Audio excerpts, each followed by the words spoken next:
ఈరోజు డిసెంబర్ 31, 2024 సంవత్సరం అయిపోతుంది. 25వ సంవత్సరంలో భారతదేశం ఎలా ఉండాలని కోరుకుంటున్నాం అని నా కొడుకుని అడిగాను అనుకోండి, అది సివిల్స్ వైపు మోటివేషన్, అది ఎవరికి తెలీదు.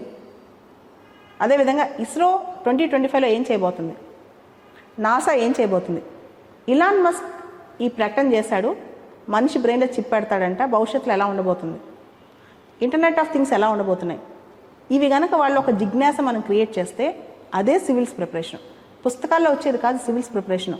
మన చుట్టూ సమాజంలో చదివేస్తే 50% అది అయిపోయినట్టే. కానీ ఏమవుతుందంటే ఈ ఎంటర్టైన్మెంట్ యుగంలో ఏది చదవాలో ఏది చదవ కూడా తెలియట్లేదు. అందుకనే మీరు కానీ అంటే సాక్షి ఎడ్యుకేషన్ కానీ నాలాంటి వాళ్ళు కానీ ఇది రైటు అనే ఒక పద్ధతిని ఎప్పుడు చూపిస్తూ ఉంటాం అనమాట. దానివల్ల ఈ తరానికన్నా కూడా వచ్చే తరానికి ఎక్కువ ఉపయోగపడుద్ది. వచ్చే 10 సంవత్సరాలు చూడండి ఎంత ట్రెండ్ మారుద్దో. చాలామంది యువత చుట్టూ ఏం జరుగుతుందో అవగాహన పెంచుకుంటున్నారు.